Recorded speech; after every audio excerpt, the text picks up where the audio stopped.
Al-Fatihah. Ya kan amdi ya kan sami di nasratul mustaqim siratal ladzina an'amta 'alaihim ghairil maghdubi 'alaihim waladdallin amin. Assalamualaikum warahmatullahi wabarakatuh. Bismillahirrahmanirrahim. Alhamdulillahirabbil alamin. Wa bihi nasta'in ala umuri dunya waddin wassalatu wassalamu ala sayyidina mursalin sayyidina maulana Muhammadin wa ala alihi washabihi ajma'in. Allahumma faqihna fid din wa 'allimna ta'wil amma ba'du. Kita lanjut ngaji Sunan At-Tirmidzi halaman 224 di versi PDF 224. Bismillahirrahmanirrahim. Bab ma jaa fi karahiyatis salati ba'dal asri wa ba'dal fajri. Masih tentang bab tentang salat, yaitu bab tentang makruh salat setelah asar dan setelah subuh ya. Makruh atau tidak boleh sholat setelah sholat asar dan setelah sholat subuh ya. Jadi setelah sholat asar dan setelah sholat subuh itu tidak ada atau makruh untuk sholat lagi ya. Sholat sunnah itu makruh ya. Kecuali sholat-sholat yang ada sebabnya ya. Wabillahi hadatsana Ahmad bin Mani qala hadatsana Husaim qala akhbarana Mansur wa huwa ibnu Zadan an Qatadah qala abarana Abul Aliyah an Ibni Abbas qala sami'tu ghaira wahid min ashabin Nabi sallallahu alaihi wasallam minhum Umar bin Khattab wa kana min ahabbihim ilayya anna Rasulullah sallallahu alaihi wasallam naha 'anis salati ba'dal fajri hatta tatlu asy-syamsu. Di Nabi itu melarang salat setelah salat subuh ya, sampai terbitnya matahari. Nah, jadi kalau sudah sholat subuh, 2 rakaat, setelah itu nggak boleh sholat sunnah, nggak boleh. Tapi nanti ada pengecualian nih. Wa anis sholati ba'dal asri hatta taghrubasy syamsu. Dan setelah sholat asar sampai terbenamnya matahari itu nggak boleh sholat. Ya, sholat sunnah mutlak itu nggak boleh. Qala fil bab an Ali wa bin Mas'ud wa bi Sa'id wa Uqbah bin Amir wa bi Hurairah wa bin Umar wa Samurah bin Jundab wa Salama bin Aqwa wa Zaid bin Sabit wa Abdullah bin Umar wa Mu'ad bin Afra wa Sunabihi wa lam yasma' minan Nabi sallallahu alaihi wasallam wa Aisyah wa Ka'ab bin Murrah wa Abi Umamah wa Amr bin Abasah wa Ya'la bin Umayyah wa Muawiyah. Qala Abu Isa hadis Ibnu Abbas an Umar hadis hasan sahih wa wa qaul aksarul fuqaha min ashabin Nabi sallallahu alaihi wasallam wa man ba'dahum. Ya, ini pendapat jumhur ulama fikih. Apa? Annahum karihu as-salata ba'da salatis subhi hatta tatlu asy-syamsu wa ba'da salatil asri hatta taghruba asy-syamsu. Mereka semua memakruhkan salat setelah salat subuh dan salat setelah salat asar, itu enggak ada salat lagi ya. Tetapi ya, wa amma shalawat al-fawaid, jika ada salat yang ketinggalan, salat ketinggalan atau terlupakan, fala ba'sa an tuqadda ba'dal asri wa ba'da subhi, maka tidak apa-apa diqadha ya, dilakukan setelah subuh dan setelah asar. Seumpama kemarin sudah sebelumnya itu kita bahas salat bagi orang yang lupa atau tertidur nih. Jadi seumpama salat zuhurnya itu ketiduran. Kemudian baru ingat pas setelah sholat asar, loh aku habis sholat asar keingetan tadi belum sholat zuhur, lupa, maka sholatnya diqadha. Nah, ketika melakukan sholat zuhur diqadha itu pas setelah sholat asar itu boleh nih.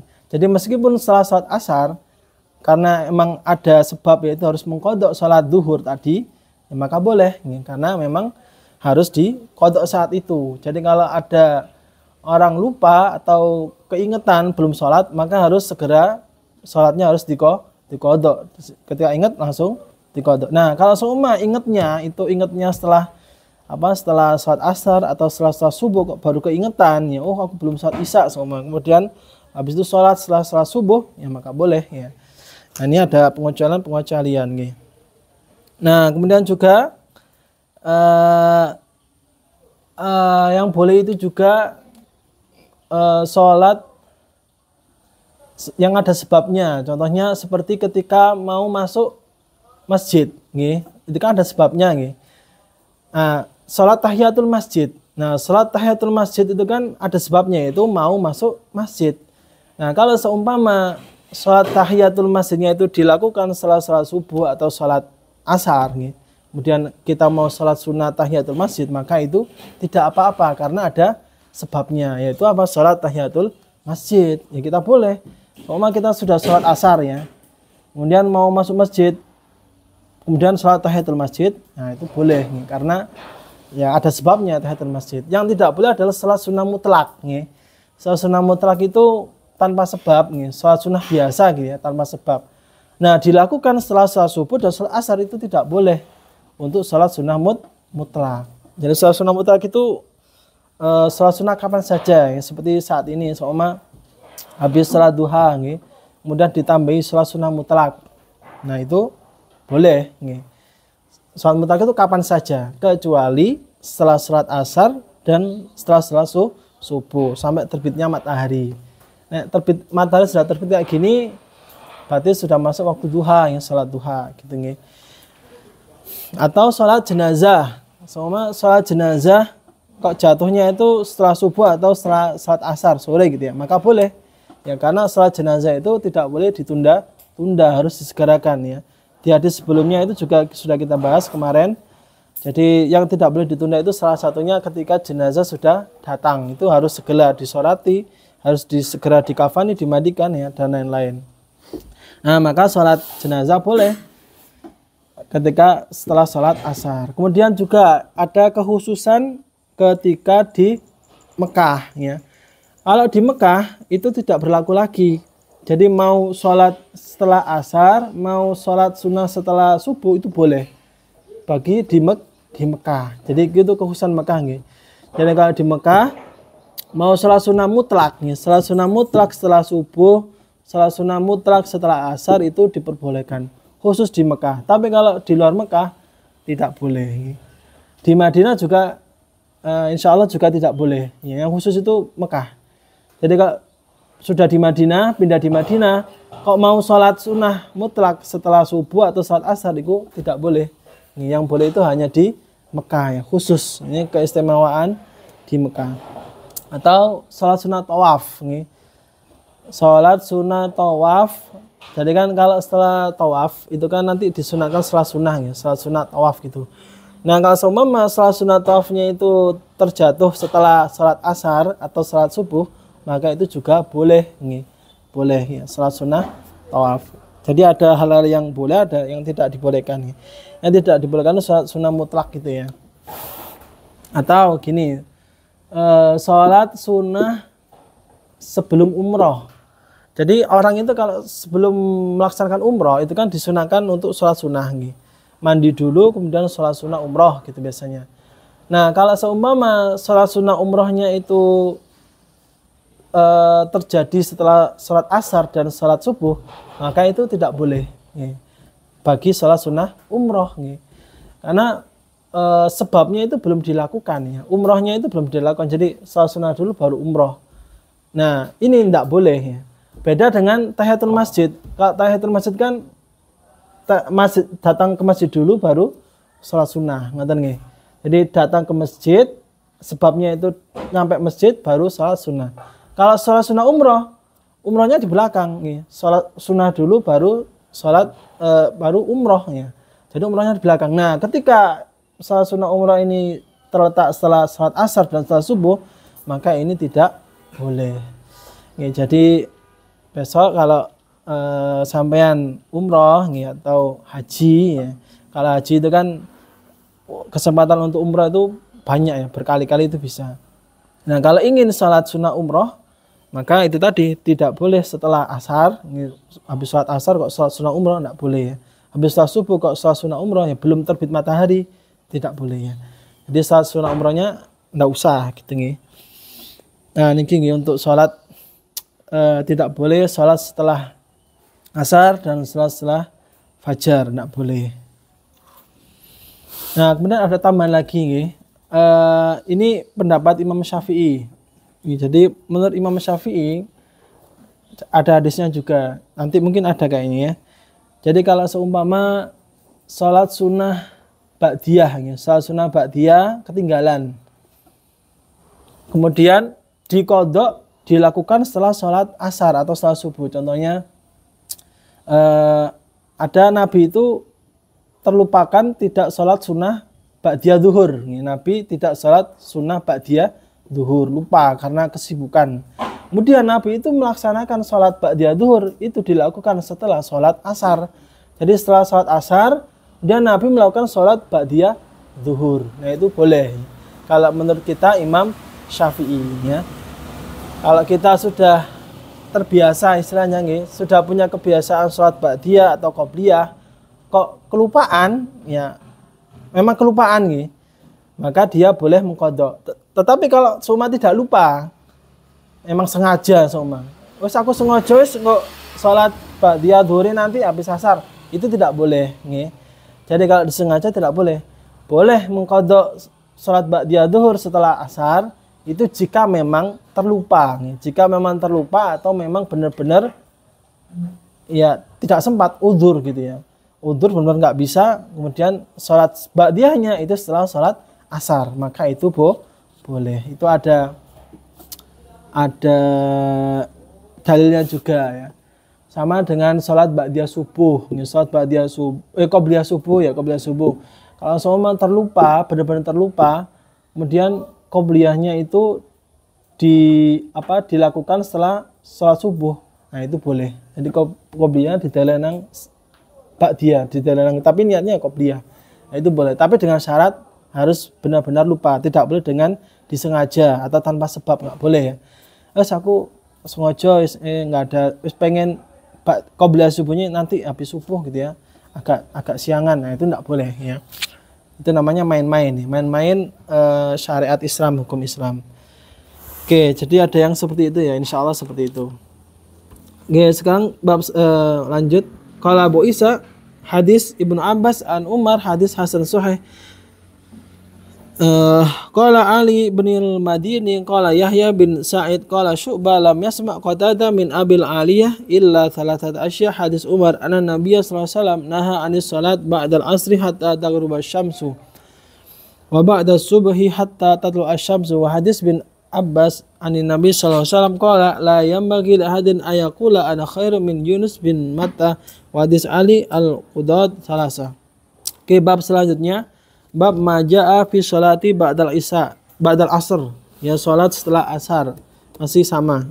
Wa bila qol hadatsana Qutaibah qala hadatsana Jarir an Atha bin Sa'ib an Sa'id bin Jubair an Ibnu Abbas qala inna ma shalla Nabi sallallahu alaihi wasallam raka'ataini ba'dal asri li'annahu atahu malun fasyaghalu an raka'ataini ba'da dzuri fasalama ba'dal asri thumma lam ya'ud bal'ahu. Nah ini yang saya jelaskan barusan.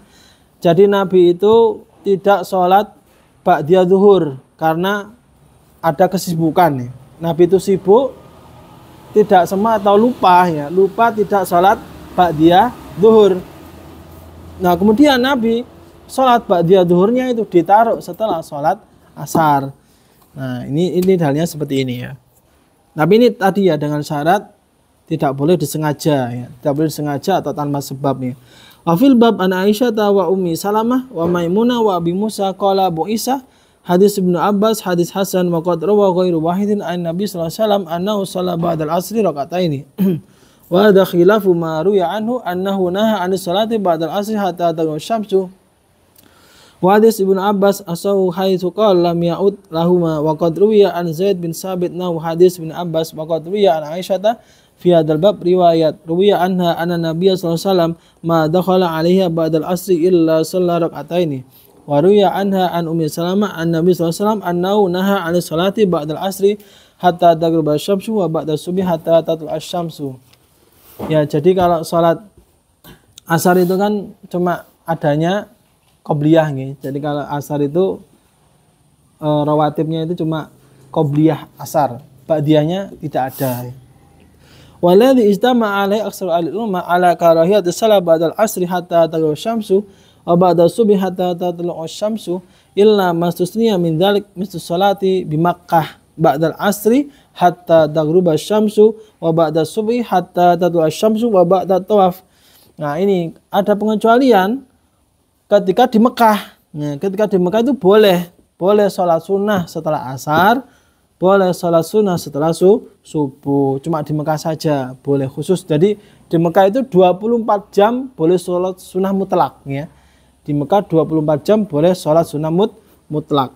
Ya. Jadi kapan saja itu boleh. Faqad ruya an Nabi sallallahu alaihi wasallam rukhsatun fi dzalik. Wa qad qala bihi qaumun min al-ilmi min ashabin Nabi sallallahu alaihi wasallam wa man ba'dahum wa bi yaqul asy-Syafi'i wa Ahmad wa Ishaq. Wa qad kariha qaumun min al-ilmi min ashabin Nabi sallallahu alaihi wasallam wa man ba'dahum as-salata bi Makkah aidan ba'da al-'asri wa ba'da subhi. Wa bi yaqul Sufyan ats-Tsauri wa Malik bin Anas wa ba'du ahli Kufah. Oke, bab selanjutnya. Bab ma jaa'a fi shalat qabla al-maghrib. Salat sunnah sebelum maghrib. Wabillahi qala hadatsana Hannad wa hadatsana Waqi'an Kahmas bin Hasan an Abdullah bin Buraidah an Abdullah bin Mughaffal an Nabi sallallahu alaihi wasallam qala baina kulli adhanaini salat liman syaa wa fil bab an Abdullah bin Zubair qala Abu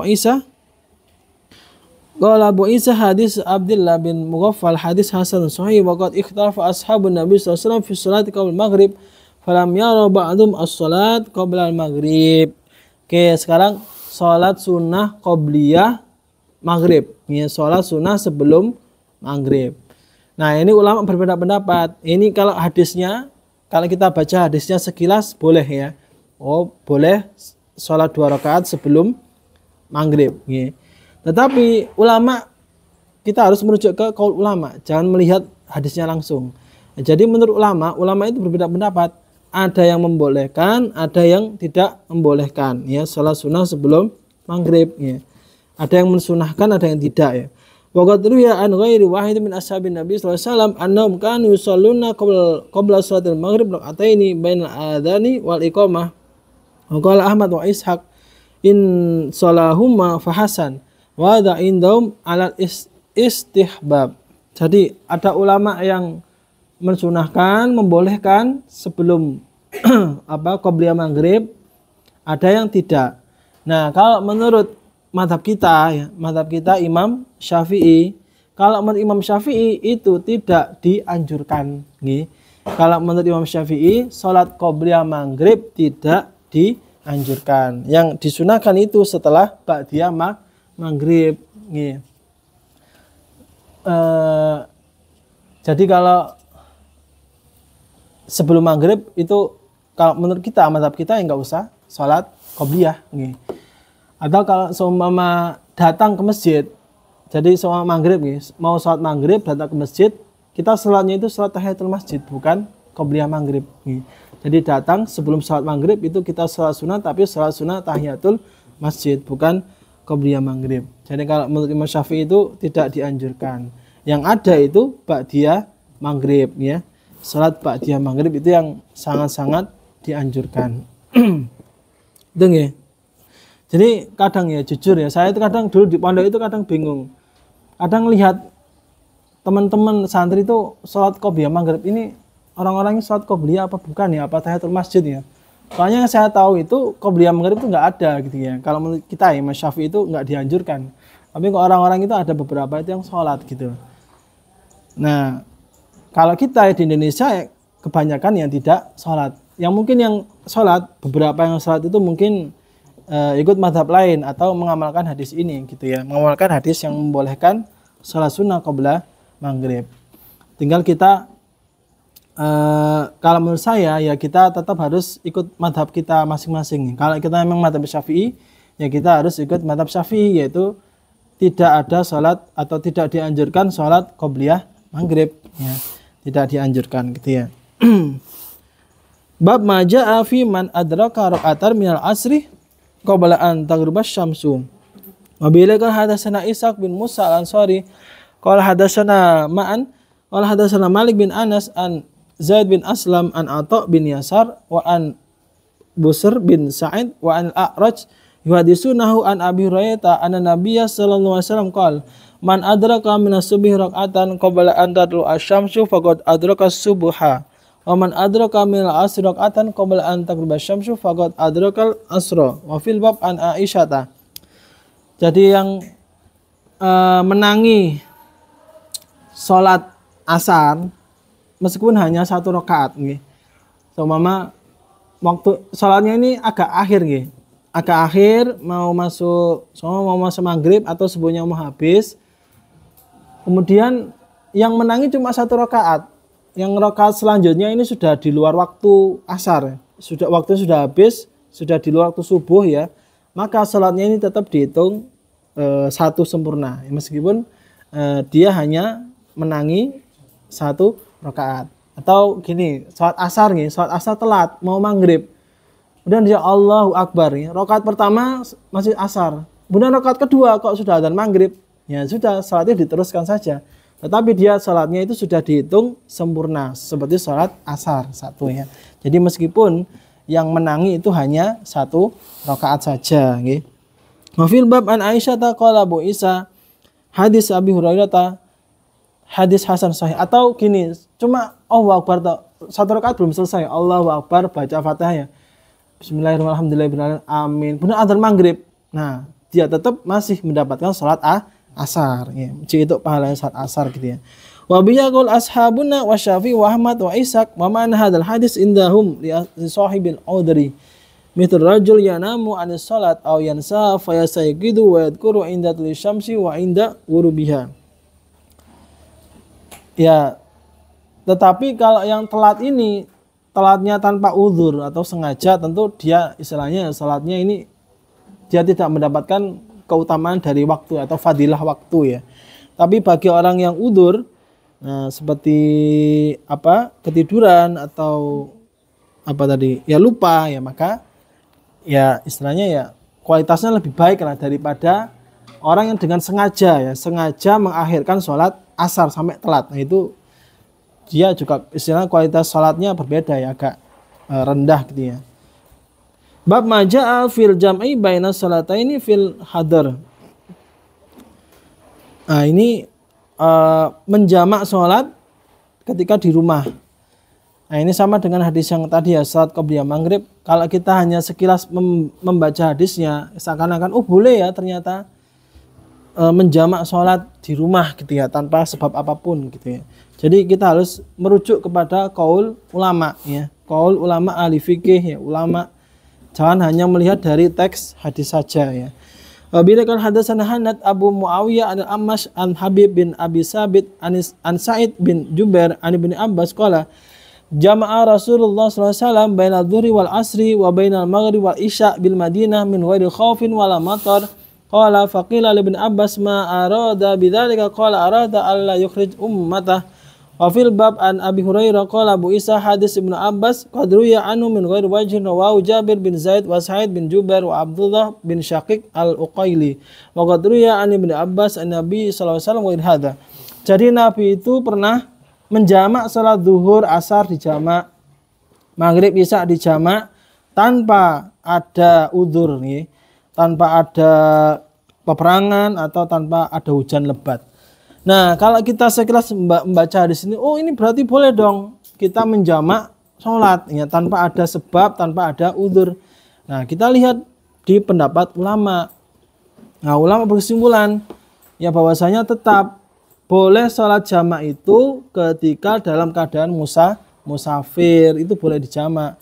Selain dalam keadaan musafir itu tidak boleh menjamak. Nanti ada beberapa sebab ulama yang berbeda pendapat ya, seperti orang yang sakit, ya sakit parah, atau ada udzur, ya ada udzur tertentu gitu ya. Nah, jadi kita harus tetap melihat qaul ulama, ya, pendapat ulama. Kalau kita hanya membaca hadis ini sekilas, kan seakan-akan boleh berarti ya menjamak sholat tanpa ada udzur. Nah, ini Nabi ini seperti ini, nah gitu, nggak boleh ya. Jadi kita harus tetap melihat qaul ulama ya. Wabila qala hadatsana Abu Salamah Yahya bin Khalaf bin Al-Basri qala hadatsana Al-Mu'tamir bin Sulaiman an Abi an Hanash an Ikrimah an Ibnu Abbas an Nabi sallallahu alaihi wasallam qala man jama'a baina salataini min ghairi udrin Nah, ini hadis setelahnya, hadis yang kontra, lawannya. Min ghairi udrin faqad ata baban min abwabil kabair. Barang siapa yang menjamak salat tanpa ada uzur, maka dia akan mendapatkan dosa besar. Nah, ini. Jadi kalau tadi kita membaca hadis itu saja tanpa membaca hadis selanjutnya, maka kita seakan-akan mendapatkan jamak itu boleh. Padahal ada hadis lain nih, ada hadis lain mengatakan bahwasanya barang siapa yang menjamak sholat tanpa udzur, maka dia telah melakukan dosa besar. Jadi boleh menjamak sholat jika ada udzur. Nah sekarang udzur ini ulama berbeda pendapat. Udzur ini apa saja udzurnya? Apakah sakit, apakah musafir atau apa gitu ya. Qala Abu Isa wa hanash hadza huwa Abu Ali Ar-Rahabi wa huwa Husain bin Qais wa huwa dhaif inda al-hadis dha'afa Ahmad wa ghairu wal amal al hadza inda al-ilmi alla yujma'a baina salataini illa fis safar au bi Arafah. Nah, ulama berpendapat boleh menjamak salat ada dua ketika di musafir. Orang berpergian musafir boleh menjamak. Yang kedua ketika di Arafah bagi orang yang haji. Nah, ini juga khusus ya, khusus bagi orang yang haji. Ketika orang haji, ketika wukuf di Arafah, itu disunahkan untuk menjamak sholat. Antara zuhur dan asar, maghrib isya itu dijamak. Nah, selain dua ini, nggak boleh. Wa rakhasa ba'du al-ilmi min at-tamin fil jam'i baina sholatainil marid. Ada yang berpendapat orang yang sakit. Ya, tapi ini pendapat sedikit ulama ya, sakit boleh menjamak. Wa biyaqul Ahmad wa Ishaq wa qala ba'du alimi yajma'u baina salataini fil matar. Ada yang berpendapat ketika hujan lebat. Nah, kalau sekarang ya enggak boleh ya, hujan lebat kita di rumah enggak ada halangan. Wa biyaqul Asy-Syafi'i wa Ahmad wa Ishaq wa lam yara Asy-Syafi'i al-mad ayajma' baina salataini. Nah, ini menurut mazhab kita, mazhab Imam Syafi'i berpendapat bagi orang sakit itu tidak diperbolehkan untuk menjamak sholat. Jadi menurut Imam Syafi'i tetap dua Imam Syafi'i, yaitu ketika musafir dan ketika berada wukuf di Arafah. Nah tadi saya juga baca di syarahnya, boleh lagi, ini ada khusus lagi tapi ini ada kaul sendiri boleh menjamak sholat bagi orang yang uzur, tetapi uzurnya ini jarang terjadi. Benar-benar uzur tapi uzurnya jarang terjadi. Contohnya apa? Ini contohnya bagi yang perempuan yaitu contohnya perempuan ketika pakai make up riasan manten make up dan mau acara resepsi nikahan. Nah, itu biasanya kan ribet kalau seumpama sudah make upan semua, sudah riasan siap acara manten. Nah, kemudian ada pendapat boleh menjamak dua sholat. Jadi seumpama zuhur dan asar Jadi sebelum make upan, sebelum riasan, sholat zuhur dulu, kemudian plus sholat asar. Jadi dijamak sebelum berdandan make up. Kemudian setelah menjamak sholat zuhur dan asar, kemudian baru berdandan. Nah, ini ada yang berpendapat boleh. Kenapa? Karena uzurnya ini adalah uzur yang sangat jarang terjadi. Karena bisa jadi ini hanya terjadi satu kali dalam seumur hidup karena menikah ya bisa jadi hanya sekali seumur hidup, maka ini diperbolehkan. Paham Jadi ini ada kaul yang seperti itu. Saya tadi baca syarahnya, ada memperbolehkan uzur yang benar-benar jarang terjadi, maka boleh untuk dilakukan sholat jamak, digabung sholat jamak zuhur dan asar. Jadi nanti asar itu enggak sholat lagi terus enggak bingung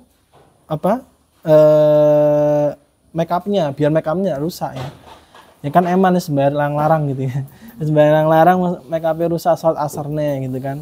Nah seperti itu boleh nanti mungkin silakan cari lagi artikel-artikel membahas tentang hukum menjamak sholat bagi pengantin seorang pengantin perempuan. Oke, bab maja'a fi bada'il adhan Allah alam bis-shawab. Rabbi fa'ana bi barakatihim wa binal husna wa amitna fi tariqatihim wa mu'afati Assalamualaikum warahmatullahi wabarakatuh.